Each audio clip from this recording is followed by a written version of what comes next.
दरभंगा में पुलिस पदाधिकारियों के लिए 2 दिवसीय उन्मुखी प्रशिक्षण कार्यक्रम का आयोजन किया गया, जिसका शुभारंभ ग्राम कचहरी पास्को एवं जुवेनाइल जस्टिस एक्ट पर इसमें विशेष प्रशिक्षण दिया गया।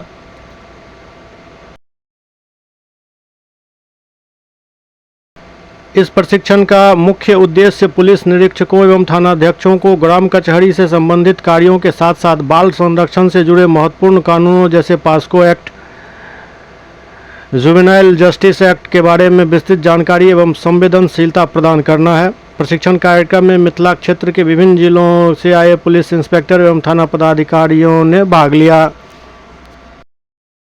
प्रावधानों का पालन करना जरूरी नहीं है।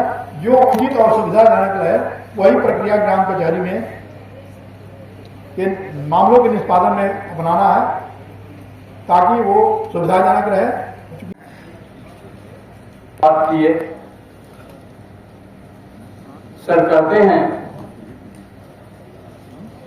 2 होते हैं, एक इलेक्टेड न्यायाधीश, एक सेलेक्टेड न्यायाधीश। सर सेलेक्टेड न्यायाधीश थे, लेकिन बात की है इलेक्टेड न्यायाधीश की। इलेक्टेड न्यायाधीश मतलब सरपंच।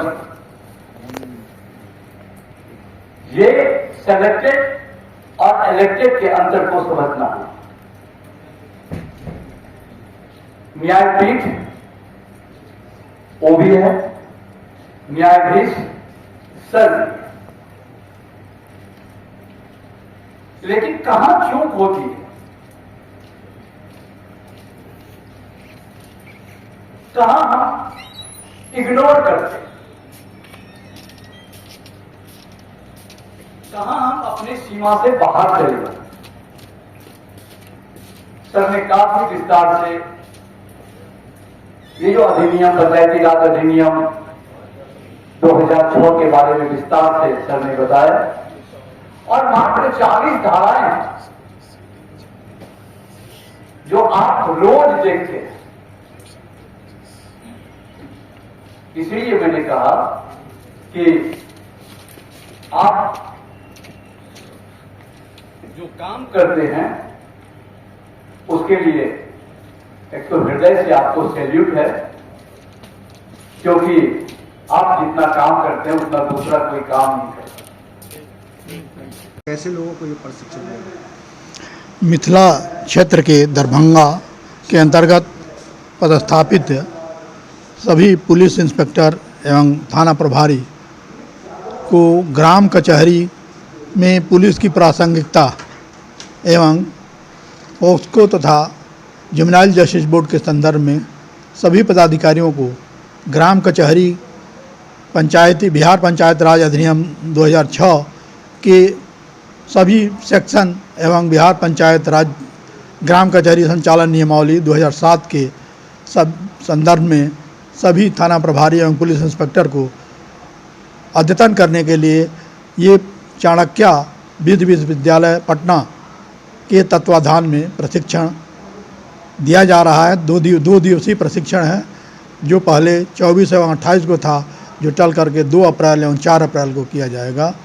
इसमें सभी पुलिस पदाधिकारियों को ग्राम कचहरी की दंडित अधिकारिता में आने वाले धारा 106 के अंतर्गत सभी जो भी सेक्शन है उनके संदर्भ में अद्यतन जागरूक कराया गया, ताकि वे निर्धारण कर सकें कि ग्राम पंचायत जो भी अपराध उनके सामने सूचना में आए हैं वो ग्राम कचहरी द्वारा विचारण किए जाने वाले हैं या नहीं। इस संदर्भ में अगर 40 धाराएं का विस्तार से विवेचन मैंने किया, जो भी संबंधित ग्राम कचहरी संचालन नियमावली का उल्लेख मैंने बताया, ग्राम कचहरी के मूलभूत उद्देश्यों से इन लोगों को जागरूक किया, ताकि ग्राम कचहरी के सफल संचालन के कार्यों के सफल संचालन में ये लोग अपना सहयोग दे सकें। ग्राम कचहरी द्वारा पारित किए गए सभी निर्णय एवं डिक्रियों का निष्पादन या जो भी ग्राम कचहरी के न्यायपीठ के अभियुक्त हों या प्रतिवादी की उपस्थिति को सुनिश्चित करने के लिए जिन जिन धाराओं में थाना प्रभारियों को शक्तियाँ दी गई हैं उनसे अवगत कराया गया। यही बात जो है 4 तारीख को भी किया जाएगा। 2 सेक्शन में सभी पदाधिकारियों को जागरूक किया जा रहा है।